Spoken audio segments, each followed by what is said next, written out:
Autant savoir, ce soir, nous parlons des enfants, surtout de l'enfant africain. Une question, est-ce qu'il arrive vraiment à jouir de ses droits, vu les pesanteurs socio-culturels auxquels, bien sûr, il fait face? On va répondre à la question tout à l'heure. On suit d'abord cet extrait du documentaire réalisé par Agnat Bello Onifade. Je suis une orpheline de paix. La contribution que tous mes camarades paient, moi je ne donne pas. Pour les petits déjeuners, c'est difficile. De même, les agents d'évaluation. L'éducation est un droit pour tous les enfants béninois. Et tant qu'il y aurait encore des enfants à la maison ou ailleurs, et non dans les classes, nous ne sommes pas satisfaits.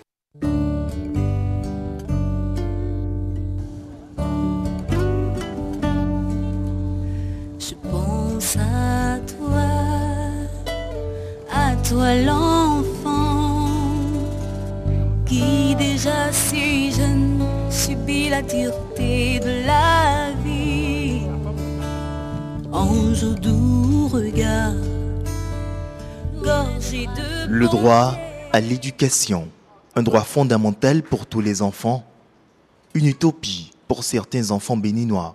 Ils n'ont toujours pas accès aux classes et s'ils y ont accès, les conditions ne sont pas réunies pour qu'ils y demeurent. Qui n'a pas tombé se lève quand voilà, se lève. Français se lève. Ouais, que font les petits-enfants dans la maison? Ici. Que font-ils? Oui. Le constat est également le même dans la commune de Zé, l'une des communes les plus pauvres du Bénin. 143 écoles maternelles et primaires confondues. 540 classes ouvertes de la maternelle au CM2. Telle se présente la circonscription scolaire de la commune de Zé. Autant de possibilités de scolarisation pour les enfants de Zé, mais qui ne suffisent guère. La politique du conseil communal, c'est de faire en sorte que aucun enfant de parents démunis ne reste à la maison. Il faut aussi dire que c'est efface, sinon qu'on n'arrive pas à couvrir tous les villages. On n'arrive pas à couvrir tous les villages en matière d'infrastructure scolaire. Ce qui fait qu'on retrouve certains enfants encore dans la rue. On revient bien sûr en plateau, on quitte vraiment la rue où on retrouve malheureusement donc, des enfants. En plateau, on retrouve M. Norbert Fanon Akoro, un grand ami des enfants. Il est le président de l'ONG Enfants d'Afrique et du Monde. Bonsoir monsieur. Bonsoir monsieur le journaliste. Merci d'accepter d'être des nôtres ce soir sur le grand rendez-vous et particulièrement sur Autant Savoir où on retrouve également Agnat Bello Onifade. Comment allez-vous? Je vais bien, merci. Mesdames et messieurs, bonsoir. Merci de nous suivre. Alors, il est question ce soir de répondre à une interrogation. L'enfant africain jouit-il vraiment de ses droits face aux pesanteurs socioculturels? Voilà, merci déjà à notre invité d'être avec nous sur ce plateau. On dit souvent de façon unanime, tout le monde est d'accord, les droits de l'enfant sont aujourd'hui universellement reconnus. Mais face aux pesanteurs sociales et culturelles ici en Afrique, est-ce qu'on peut dire que l'enfant africain jouit-il véritablement de son droit? Vous avez la parole, M. Fanouako. Merci bien, Madame la journaliste. Je pense que, comme vous avez commencé par le dire, nous sommes partis des besoins pour revenir sur les questions des droits, parce que les droits sont exigibles. Il ne s'agit pas seulement de répondre aux besoins, mais lorsque c'est des droits, c'est des normes qu'il faut respecter, et c'est tout un long processus qui a conduit à ce que finalement, on parte de la déclaration à la convention, donc de 1924 à 1989, vous voyez, la démarche a été longue, et parce qu'une convention engage ceux qui les ratifient, et c'est ainsi que tous les États, presque tous les États, ont ratifié la Convention internationale relative aux droits de l'enfant en 89. Oui, si on revient à l'Afrique, oui. L'Afrique a ressenti le besoin de se doter d'une charte personnelle.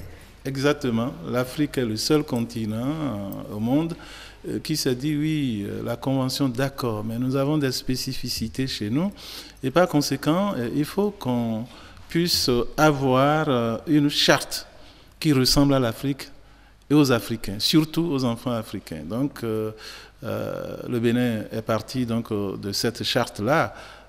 C'est presque tous les États. C'est vrai que ça a été très lent à la ratification, mais aujourd'hui, je crois que la grande majorité des États africains ont ratifié cette convention, cette charte-là, et donc nous plonge justement dans la mise en œuvre du sens de chaque article de la charte. La charte a pris donc en compte les réalités africaines, c'est ça que vous voulez dire? C'est ça l'idée de base, pour dire oui, convention, tout ça ressemble, c'est bateau ça. Alors nos spécificités ici, c'est que nous sommes des Africains et on a reproché certainement à la convention de n'insister que sur les droits des enfants. Et les Africains ont estimé que oui, s'il y a droit, il y a devoir. Alors, que devraient être les devoirs des enfants? Je crois qu'on en viendrait là si vos questions permettent de revenir là-dessus. Ouais. Déjà, revenons sur les droits. Alors, les droits, on les connaît, cela a été dit. Aujourd'hui, on les connaît, mais est-ce qu'on les applique? C'est ça. La question de l'application des droits en Afrique est une grande question parce que à toutes les réunions que j'ai eu la chance de participer, les questions qui sont évoquées, c'est les violations massives des droits des enfants, partout. En Afrique. En Afrique. Et les Africains s'en défendent en disant, mais on n'a pas assez de ressources et c'est pour ça qu'on ne couvre pas les droits de ces enfants. Mais c'est les mêmes principes. Les principes qui guident la Convention internationale relative aux droits de l'enfant, c'est les mêmes principes au niveau de la charte africaine. La non-discrimination, l'intérêt supérieur de l'enfant, l'opinion de l'enfant, il faut laisser l'enfant s'exprimer, et ensuite la survie et le développement. J'ai vu que l'extrait du passage qu'on a eu s'est appesanti sur l'éducation. Je pense que c'est la porte d'entrée du savoir. Et il était important qu'aujourd'hui, je ne parle pas que de l'enseignement, je parle de l'éducation. L'éducation, pour moi, a un sens plus large que l'instruction. Et de ce point de vue-là, je crois que la Convention a insisté là-dessus. Et comme c'est presque une photocopie de la Convention avec la spécificité africaine qu'est la Charte, c'est aussi valable au niveau de la Charte africaine des droits du bien-être de l'enfant que de la Convention, et parce qu'il y a toujours cette partie où on a parlé de survie et développement. D'accord, survie et développement de l'enfant. De l'enfant. Et ça, c'est un des principes. C'est un des 4 principes. Un principe qui est censé être acquis pour l'enfant. Absolument. D'accord. Un principe donc qui est censé être acquis pour l'enfant, mais qui ne l'est toujours pas. Quelle est la place des pesanteurs sociales dans le non-respect de ces droits-là pour ces enfants? Moi, j'ai l'habitude de dire que tout ce qui s'est passé avant le 20 novembre 1989, c'est derrière nous. Mais à partir du 20 novembre 1989, les choses sont, disons, codifiées. Et la question des droits de l'enfant, qui a été un long processus, est un résultat.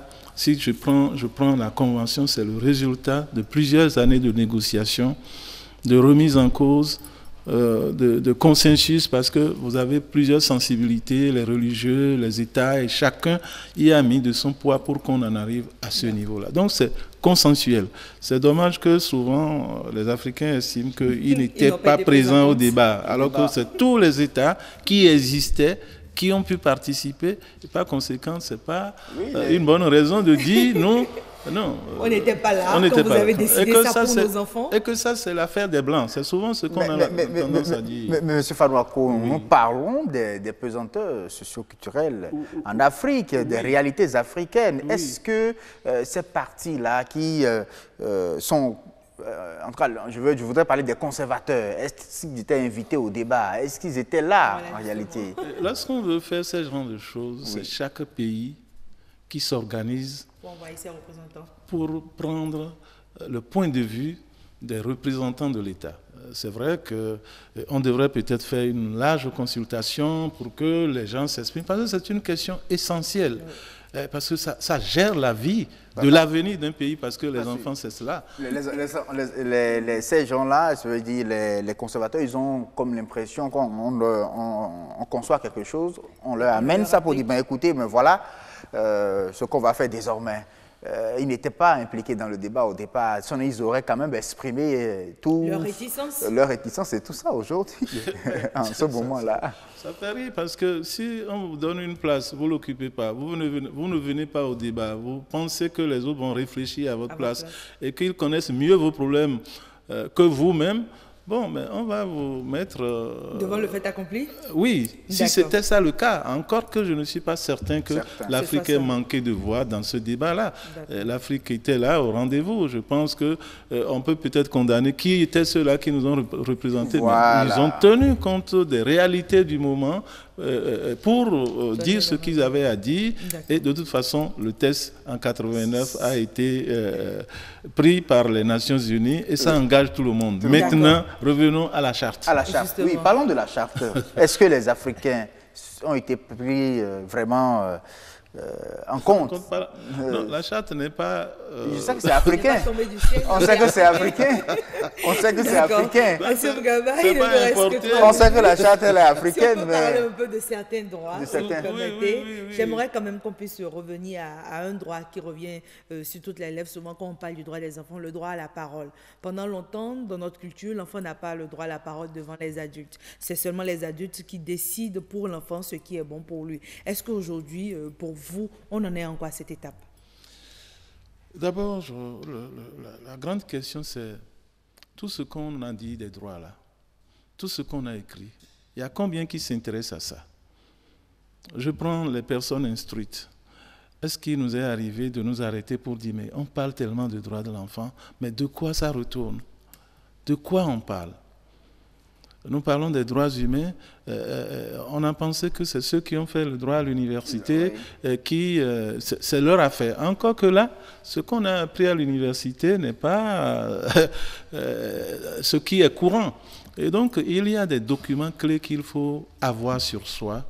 Et je pense que les conventions, il faut savoir les lire, les interpréter et faire surtout la bonne interprétation. Oui, mais cela n'est pas à la portée de tout le monde.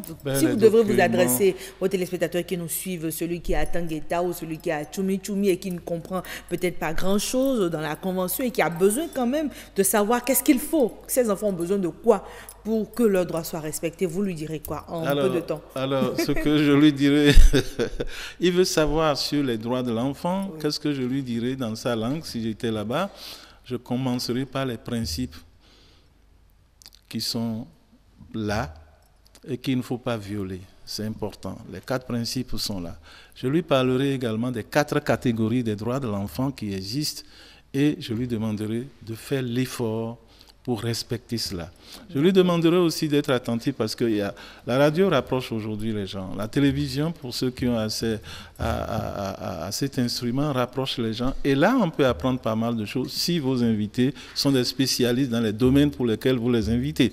Et ils peuvent éclairer davantage les gens. Vous savez, je disais en coulisses que j'avais eu de temps en temps l'occasion d'être invité comme expert par l'UIP, c'est l'Union internationale des parlementaires, à la CEDEAO, où il est souvent question de parler du travail des enfants. Et quand vous y allez, j'avoue que très peu de députés font attention aux normes qui existent, les conventions de l'OIT qui interdisent, qui disent l'enfant n'a pas sa place au travail, mais sa place est à l'école. Vous en parlez, les gens vous disent, mais de quoi ils parlent? Et vous dites, le travail des enfants est interdit. Surtout les pires formes du travail, on vous demande, mais écoutez, de quoi vous parlez? Norbert Fanouako, on n'a pas envie de vous laisser, pourtant le temps qui nous est imparti est totalement terminé. On aura peut-être d'autres occasions de revenir sur comment faire accepter aux Africains que leurs enfants ont des droits et qu'on ait été à la table de négociation pour la convention ou pas. Ces droits s'appliquent à tous les enfants du monde. Merci d'avoir été avec nous sur ce plateau. Assoum Gaba, merci à vous de nous avoir reçus. Merci également à vous, Agnès Onifade-Bello, d'être venu sur ce plateau avec M. Norbert Fanouako, un grand ami des enfants.